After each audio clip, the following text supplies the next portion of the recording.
Hi అండి, అందరికీ నమస్తే. Welcome to our channel. It's me Naga. రుచులంటూ ఏవేవో వెతుకుతాం, ఏవేవో అనుకుంటాం. కానీ ఇంత గోంగూర పచ్చడి వేసుకొని, అంత నెయ్యి వేసుకొని వేడివేడి అన్నంలో తింటే చాలండి. దానికి పోటీ సాటి మరొకటి లేదు, అవునా కదా?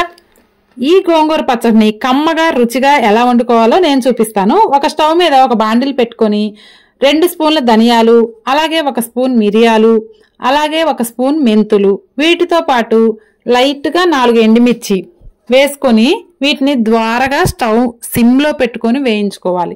ఇలా వేయించుకున్న వాటిని కొంచెం చల్లారి పెట్టుకోవాలి.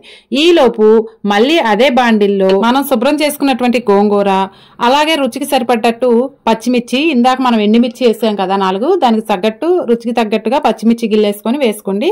అలాగే ఉల్లిపాయ ముక్కలు, కొంచెం జీలకర్ర, అలాగే పులుపుకి లైట్గా టమాటాలు కూడా వేసుకోండి, చాలా బాగుంటుంది. ఒక చిన్న గ్లాసు, టీ గ్లాసు వరకే వాటర్ వేసుకోండి. కొంచెం సరిపోదు అనిపిస్తే మనం తీసుకున్న గోంగూరకి ఇంకొక ½ గ్లాస్ పోసుకోండి, కానీ వాటర్ మిగిలేలాగా మాత్రం పోసుకోకండి, పులుపు సరిపోదు.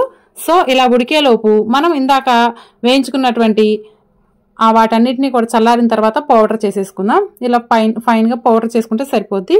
తర్వాత ఉడికినటువంటి ఉల్లిపాయలు, గోంగూర, పచ్చిమిర్చి వీటన్నిటిని కూడా రోట్లో వేసుకొని అన్నిటిని కూడా దంచుకోవాలి. వీటితో పాటు రుచికి సరిపడా రాళ్ల ఉప్పు కూడా వేసుకొని దంచుకోవాలి. ఇందులో ఎటువంటి చింతపండు అవసరం లేదు. చూసారా, వాటర్ నాకు కరెక్ట్గా సరిపోయాయండి, వాటర్ మిగలలేదు, తగలలేదు.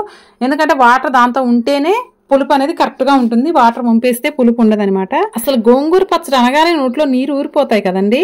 వేడి వేడి అన్నంలో అంత గోంగూర వేసుకుని ఎంత తిన్నామో కూడా తెలియకుండానే తినేస్తాము. గోంగూరకి హెల్త్ కూడా చాలా మంచిదండి. ఇందులో యాంటీ ఆక్సిడెంట్, న్యూట్రిషన్ కూడా చాలా ఎక్కువగా ఉంటాయి. విటమిన్ సి, మెగ్నీషియం కూడా చాలా ఎక్కువగా ఉంటాయి. కాబట్టి హెల్త్ కూడా చాలా మంచిదండి.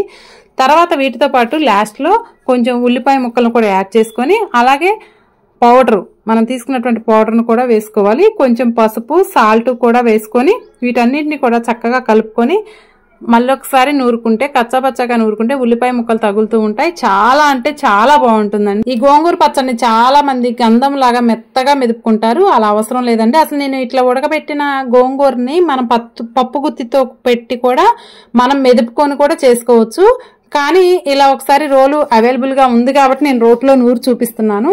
ఈ గోంగూరని మా సైడు, అంటే ఆంధ్ర సైడు ఆంధ్ర మాత అంటారు ఈ గోంగూరని. తర్వాత దీన్ని చక్కగా పోపు పెట్టేసుకోండి, అంతేనండి. చాలా సింపుల్ గా, టేస్ట్ కు టేస్ట్, హెల్త్ కు హెల్త్. ఈ గోంగూర ఇప్పుడు మనకు చాలలో చాలా బాగా దొరుకుతుంది కదా, కందిచేలో గోంగూర అంటారు. భలే ఉంటుందండి, పులుపు కూడా చాలా బాగుంటుంది.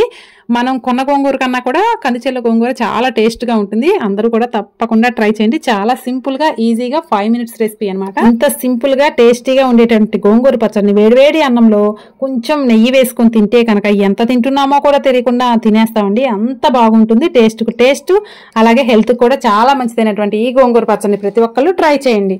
ఇదండి ఈ రోజు వీడియో. రెసిపీ నచ్చిందా? అయితే ఒక లైక్ చేయండి, మన ఆంధ్ర మాతకి ఒక కామెంట్ చేయండి. Thank you for watching. ఇలాంటి మరిన్ని వీడియో కోసం మన ఛానల్ అయితే సబ్స్క్రైబ్ చేసుకోండి. Thank you, bye bye.